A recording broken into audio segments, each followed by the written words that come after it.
Hey, it's John and Mike, brew-dudes.com, and what's in Mike's beer fridge? Just joking, just joking. We have beer right here in front of us. It's a home-brewed brown ale from Mr. Mike. He loves this style and loves brewing the stuff, and he just got into the keg, so it says he put carbonation at cask-like levels. Yeah. So it's not all the way carbonated, But I'm sort of digging it. I actually like it too. You know, I Yeah. love cask conditioned beers, and this is a style to have it at this level of Yeah. carbonation is pretty special. Yeah. So, what is going on with this? When did you brew this? And you said there's some special ingredient in there that you're not telling me. I brewed this February 16th. Of 2018? Of 20, yeah, you have to ask with me, you never know. Yes, 2018. 2018. Got it. Too many twos and Nice. teens in there. So it's got a nice malty background, some, you know, it really meshes well with some subtle earthy. You went all Fuggles with this, didn't you? All Fuggles all the time. Yeah, that's you. No Mr. Fuggles in this Mr. guy. Fuggles. No Fuggles in this guy. No, I didn't think so. But all right, so let's talk about your base malts. All right, let's talk about the recipe. So, Okay. I will talk about this in percentage Okay, love it. from the home office. That's how we do it. So, brown ale is a favorite recipe of mine. I've been striving to sort of make Damn. a great house brown ale, something that is a great alternative to the hoppy beer, something to cut through Yeah. what we would fill a beer fridge with from the store, canned beer. My wife loves brown ale, so That's good, too. So it works well. So this recipe, Lock your fridge. I want to do something a little bit different than what I've done in my brown ales in the past. This is recipe brown ale number 3. This is so my third iteration of playing with brown ale. Of course, Okay. it's been stretched out over several years because I've been focusing on other recipes Got lately. it. Yeah. But so this is 81% of pale ale malt from Rahr. So pale ale malt being about 3.5 SRM, Yep. not pale malt, which would be like 2 or 1.8, right? So pale ale malt, 81%, and then the big thing that's different is I put flaked oats in this beer. Oh, okay. Some flaked oats at about 8.5%. And then instead of, in the past I've messed around with 350 Love Bun chocolate malt, or I've played with some English malts, but this time I just went with 3/4 pound, 12 ounces, or 6.4% of pale chocolate from Crisp. Got it. And that's the only chocolate that's in here. Oh, Then nice. there's 4% or half a pound of Simpsons medium crystal. That's about 55 loaf. Yep. And that's the recipe. That's the grain bill. And then I kept the hopping super simple.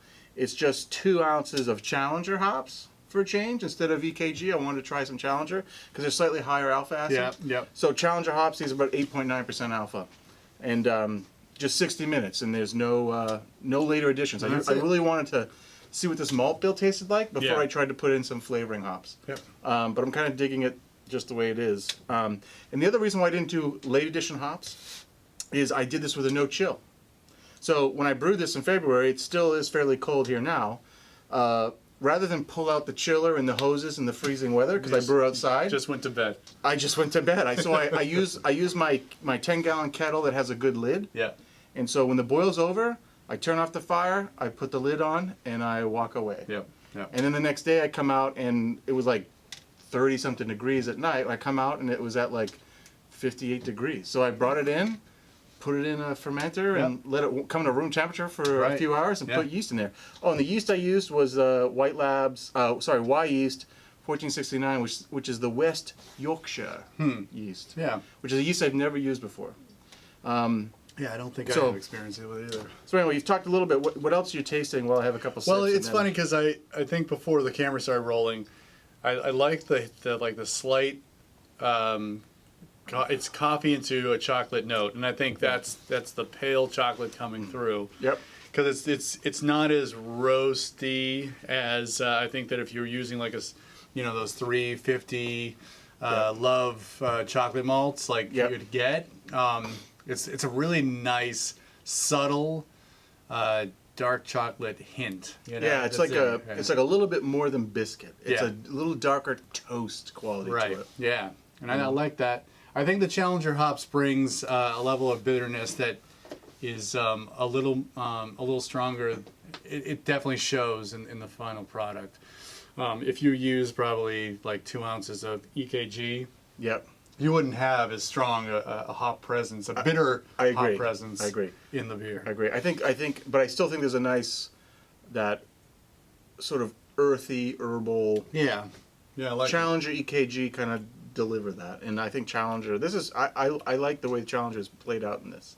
I think This that is a pretty good. flavoring addition, like if you were to throw in something in between 30 and 10 minutes left in the boil, Yeah. like do an EKG there, Yeah. like a real fresh EKG. Yeah, absolutely. That'd be Absolutely. spectacular. Yeah, like I said, with this version, I wanted to be able to really taste how this malt bill was going to play out. Yeah, sure. And now I think balancing what I'm getting here with a little bit more hop character in that pale chocolate would probably sing pretty nice. I agree. You know, Totally agree. but it's super highly drinkable right now. Well, I think the low carbonation is also helping. Yeah, exactly. And just so people know, so we're going to get questions about, oh, how are you doing your cask ale strength, whatever. I'm in process of going to full carbonation. Yes. This I tasted it earlier tonight before Jen came over, and I thought, oh, this is nice. This is drinkable. We're gonna drink this. This is very drinkable. So right now, I put it in the keg. What did I tell you the other day? Like, so I put it in the keg Saturday night or Sunday. That's right. And so it's only been in there for 2 days, 3 days, and I've got the regulator set to 20 psi, and my headspace was really small because it was pretty filled up. So it's just carbonating pretty slowly, even at 20 psi. So in another couple days, I'll keep sampling it. As we do. And as the if the carbonation starts to get closer, then I'll drive it back down to my normal 10 to 12 psi.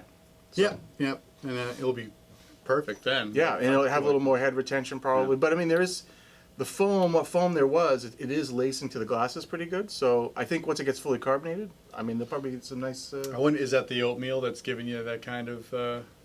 I think it's structure, or- that, and I think it's. I think too the base malt that's The pale a little bit ale darker malt. roast base malt, Yeah. pale ale malt just tends to have a little bit more of that head retention property.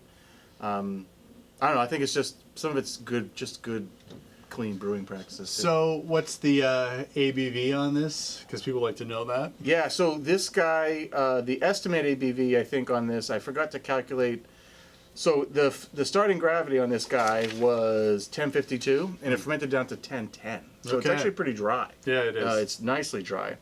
So 1052 down to 1010, that's probably about 5.6%. I would like it a little bit lower than this. Someone's going to check my math and say, hey, you're way off. But I'm just guessing. That's how we flow on the video camera. Yeah. But I think I was shooting for more like 5%. Yeah. Hoping it would finish more at like a 1012 to 1014. But you know what? It worked out finishing as dry as it has, you know. It sat in the primary fermenter for longer than I probably would normally have wanted it to. But maybe that's why it's dried out a bit. But I don't think it's suffering because of it. I think it's great. One last question. Any water chemistry, any changes to it? Yeah, so all I did for this with water chemistry is I targeted, I don't know why it's not in these notes, but I targeted some, like an even split between gypsum and calcium chloride. And this is done from RO water. So I brew almost all the time now with 100% RO water and just build it in from there. So I sort of just went with a balanced profile. I didn't achieve too hard of a water, but I favored a little bit more chloride. I think I'm like 2-to-1 chloride to sulfate. So is what I would normally do for this style of beer. I don't really look it up as far as how styles go. I'm just basing it on what I want it to be. And if I was going to put a style name on this, this is as close to like a Northern English brown as you could get, or sort of, you don't hear this term used too often, but this is sort of like a nut brown. Oh. Right? I mean, nut don't you think? I brown. mean, to me, Yeah, it's a little bit, you know, it's got like a dry, you know, the Yeah. drier character to it sort of drives that more, little bit more aggressive toast. True that. So. Yeah, I wish I actually like was able to pull out nutty flavors from beer. Like every time, Yeah. like, hey, this tastes like nuts. I think I'm like, I think this idea of nut brown is just more of a way of saying extra biscuit. I mean, Got it, extra yeah. toast. Yeah. You know. Oh, well, this is definitely toast. Yeah. I think yeah. that's good. And I like that. And I know you do, and that's a good thing. Good. I think this is a great. I think that as we always do, like, what would you do differently next time, or what would you do to improve it just even a little bit more? Definitely, like, get some EKG to put in that late boil edition. Yep. And I think this would be perfect. Maybe I should split batch it and throw some Fuggles in there. Yeah, you could.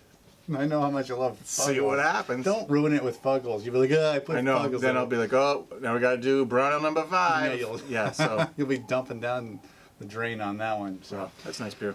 I appreciate this. Thank you. I loved it. It's great. All right. So the recipe will be in the description and definitely on our blog. Appreciate the attention you've given to our channel and this video. If you like it, like it.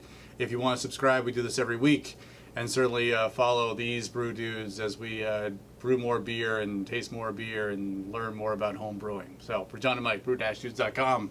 Brew on. Cheers.